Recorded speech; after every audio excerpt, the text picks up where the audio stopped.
नमस्कार साथियों, IT exam 2025 दोस्तों आईटी इलेक्ट्रीशियन थ्योरी प्रथम वर्ष का दोस्तों ये ओल्ड पेपर है जो कि प्रीवियस ईयर 2024 का है। दोस्तों अगर आपने बाकी के पार्ट नहीं देखे तो आप जाकर देख सकते हैं। हमने यहाँ पर जो टोटल 10 पार्ट यहाँ पर पूरे कंप्लीट कर लिए हैं।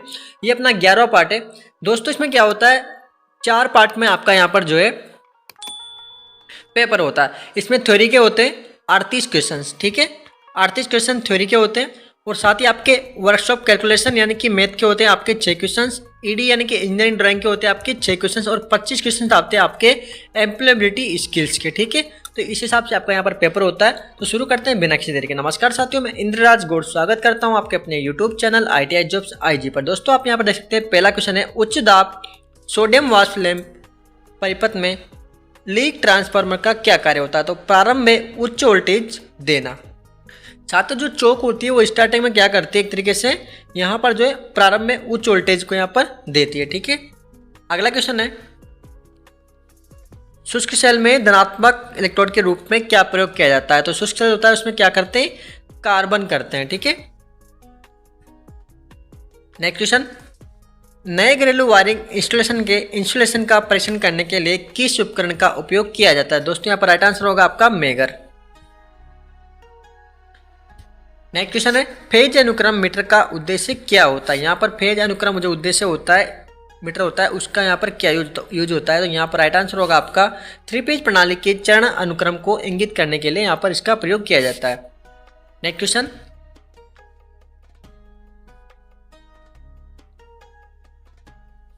डीसी सर्किट की शक्ति गणना करने के लिए किस सूत्र का उपयोग किया जाता है। तो दोस्तों current into voltage. Next question, उदासीन संयोजन किस प्रकार के ऊर्जा मीटर के साथ काम करता है। तो एकल चरण, एकल अवयव, सिंगल फेज, सिंगल एलिमेंट के रूप में। साथ ही ये वे सभी क्वेश्चन हैं जो कि आपके प्रीवियस एग्जामों में पूछे गए थे। अगर आप इनको अच्छे से कर लेते तो ये क्वेश्चन में से आपको 80 से 90% क्वेश्चन जो आपको हर एग्जाम में देखने को जरूर मिलेगा। चित्र के दिशा अनुसार गीजर में एक्स से चिन्हित बेंड का उद्देश्य क्या होता है। यहाँ पर दोस्तों चित्र दर्शाया गया, उसमें जो एक्स से भाग है उसको क्या कहते हैं, आप यहाँ पर देख सकते हैं। इस वाले पार्ट को यहाँ पर क्या बोला जाता है, ठीक है। तो राइट आंसर आप होगा पानी की निकासी को रोकता है। अगला एक और दिया गया दोस्तों, चित्र के अनुसार सर्किट का कुल वोल्टेज क्या होगा। यहाँ पर जो है सर्किट का कुल वोल्टेज आपसे पूछा गया है। अब आप यहाँ पर देख सकते हैं, यहाँ पर जो है दोस्तों पॉजिटिव नेगेटिव और यहाँ पर लोड जोड़ा गया है और यहाँ पर आप देख सकते हैं जितना भी बैटरी जुड़ी हुई है दोस्तों वो किस में जुड़ी हुई है आप देख सकते हैं। यहाँ पर ध्यान से देखेंगे तो पैरेलल में जुड़े हुए हैं। पैरेलल बोलते हैं समांतर क्रम में जुड़ी हुई है। आपने सुना होगा समांतर क्रम में क्या होते हैं, वोल्टेज जो होते हैं वो समान होते हैं। तो यहाँ पर एक का वोल्टेज कितना है 1.5, एक का वोल्टेज कितना है 1.5 है। तो यहाँ पर आपका राइट आंसर क्या होगा 1.5। नेक्स्ट क्वेश्चन है, समांतर में जुड़े 3 प्रतिरोधकों को R1 R2 R3 के समतुल्य प्रतिरोध का सूत्र क्या होगा। तो 1/R1 R2 R3 इसका फॉर्मूला यहाँ पर पूछा गया है। नेक्स्ट क्वेश्चन दोस्तों, साथ अगर आपको वीडियो थोड़ी स्लो लग रही है तो आप स्पीड बढ़ा सकते हैं।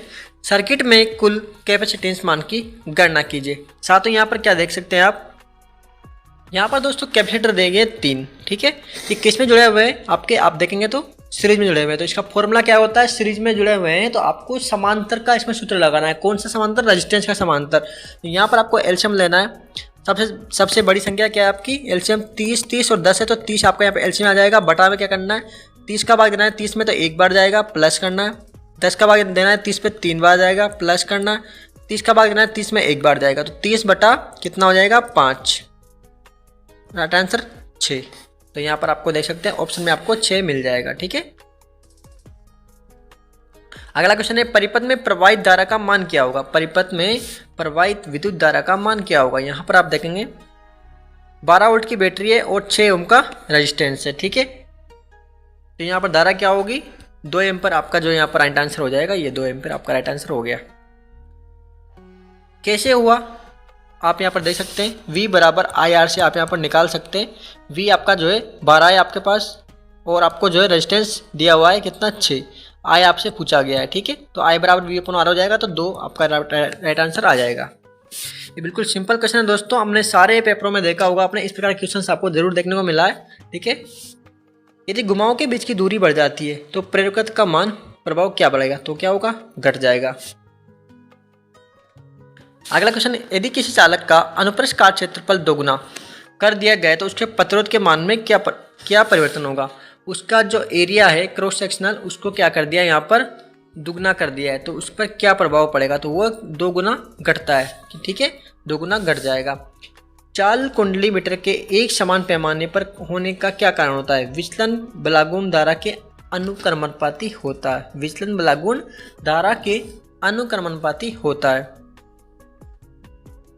अगला क्वेश्चन है, 300 वाट से ऊपर के ताप दीप्त लैंप के लिए किस प्रकार के लैंप होल्डर का उपयोग करेंगे, तो यहाँ पर Goliath edition screw type holder का यहाँ पर प्रयोग करेंगे।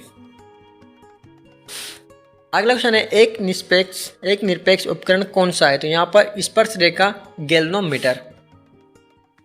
और अगला क्वेश्चन है, ओवरहेड वितरण लाइनों के लिए कौन से कंडक्टर का उपयोग किया जाता है। दोस्तों यहाँ पर जो ओवरहेड लाइनें हैं वहाँ पर जो है कौन से कंडक्टर का यहाँ पर प्रयोग करेंगे, तो यहाँ पर होता है बेयर कंडक्टर। अगला क्वेश्चन है, 3 चरण प्रणाली की चरण धाराएं किस लोड स्थिति में भिन्न होती है। 3 चरण प्रणाली में 3 फेज सिस्टम आर डिफरेंट, यहाँ पे 2 पूछा गया है, तो यहाँ पर असंतुलित लोड पर, ठीक है, असंतुलित होगी तो वहां पर क्या होगी, भिन्न होगी। माइक्रोवेव ओवन में मैग्नेट्रॉन ट्यूब का क्या कार्य होता है, दोलन और खाना पकाने की आवृत्ति उत्पन्न करने के लिए। अगला क्वेश्चन है, पावर ट्रांसफार्मर का कोर बनाने के लिए किस सामग्री का प्रयोग किया जाता है, तो ठंडा रोड अनाज उन्मन स्टील, ठीक है, cold road grain oriented steel. अगला क्वेश्चन है, क्रेकल परीक्षण में नमी युक्त ट्रांसफार्मर तेल को कौन सा संकेत दिया जाता है, तो यहाँ जो आपका राइट आंसर होने वाला है वो होगा सी, एकल कर्कश ध्वनि सुनाई देती है। सुरक्षित ठंडा मोड़ने के लिए पीवीसी नली का अधिकतम आकार क्या होता है, तो 25 mm यहाँ पर अधिकतम आकार उसका होता है। क्वेश्चन है दोस्तों, चित्र में दर्शाए गए हथौड़े का क्या नाम है, तो यहाँ पर क्लो हैमर इसको बोला जाता है। इस प्रकार से यहाँ पर इसमें निकले रहते हैं, ये क्लो हैमर इसको बोलते हैं, ठीक है, ये आपका क्लो हैमर हो गया, ठीक है, इस प्रकार से निकला होता है ये वाला, तो इसको क्लो हैमर बोलते हैं। अगला क्वेश्चन है, 50 हर्ट्ज एसी आवृत्ति की सप्लाई को एक चक्कर पूरा करने में कितना समय लगता है, तो 0.02 सेकेंड लगता है, ठीक है। तो यहाँ पर समय अगर पूछा गया है तो यहाँ पर आपका जो है 1/1 आप यहाँ पर 50 कर सकते हैं, ठीक है, 50 आपकी फ्रीक्वेंसी है, ठीक है। तो और अगला क्वेश्चन है आपका यहाँ पे, वायरिंग इंस्टॉलेशन में परिपथ आरेख का उद्देश्य क्या होता है, वायरिंग परिपथ में परिपथ आरेख का उद्देश्य क्या होता है, तो यहाँ राइट आंसर आपका होगा एक विशिष्ट कार्य के लिए सर्किट का योजनाबद्ध कनेक्शन दिखाने के लिए। अगला क्वेश्चन है, भारत में एसी आपूर्ति की मानक आवृत्ति क्या होती है, तो क्या होती है 50 हर्ट्ज पर अपने जो है यहाँ पर फ्रीक्वेंसी होती है। कौन सा डिवाइस इग्निशन वोल्टेज प्रदान करता है और HPSP लैब में चौक के रूप में कार्य करता है, तो वो क्या होगा, लेक ट्रांसफार्मर, रिसाव ट्रांसफार्मर। अगला क्वेश्चन है, व्यवसायिक उद्देश्य के लिए स्थायी चुंबक बनाने के लिए चुंबकीकरण की किस विधि का प्रयोग किया गया है, तो प्रेरण विधि, इंडक्शन मेथड का यहाँ पर प्रयोग करेंगे। बैटरी की क्षमता कैसे निर्धारित की जाती है, तो एम्पेयर हावर में यहाँ पर जो है बैटरी की क्षमता निर्धारित की जाती है। अगला क्वेश्चन है साथियों, 1 ओम से 1 मेगा ओम रेंज प्रतिरोध को मापने के लिए किस विधि का प्रयोग करेंगे, तो व्हीटस्टोन ब्रिज का यहाँ पर जो अपन को प्रयोग कर सकते हैं। चित्र में दर्शाए गए रिले का क्या नाम है, तो यहाँ पर डाई रीड रिले को बोला जाता है। विद्युत की मात्रा Q का सूत्र क्या है, Q इक्वल टू क्या होता है, current into time. Next question, सिलिंग रोज को सामग्री के किस वर्गीकरण में वर्गीकृत किया जाता है, तो सामान्य सामग्री हो जाती है, ठीक है। और अगला क्वेश्चन दोस्तों, इंसुलेशन प्रतिरोध की इकाई क्या है, तो मेगा ओम में जो है इंसुलेशन प्रतिरोध को यहाँ पर अपन मेजर करते हैं। साथियों वो सारे क्वेश्चन हैं जो कि आपको जो पिछले एग्जाम में पूछे गए थे और जो आने वाले एग्जाम में उनमें भी आपको जरूर देखने को मिलेंगे। 80 से 90% क्वेश्चन जो है यहीं से ही पुटअप होते हैं, ठीक है। ये प्रीवियस ईयर का एग्जाम है 2024 का। नेक्स्ट पार्ट भी इसका जल्दी आ जाएगा। आज अपन जो है यहाँ पर पहला पार्ट इसका करने वाले हैं जो कि 11 नंबर का पार्ट है। कौन सा कारक किसी पदार्थ का बदलता है, क्या कारक बदलता है, फ्लक्स घनत्व। 36वां क्वेश्चन है ऑटो ट्रांसफार्मर में किस प्रकार का ईएमएफ प्रेरित होता है? स्व प्रेरित ईएमएफ यहाँ पर प्रेरित होता है।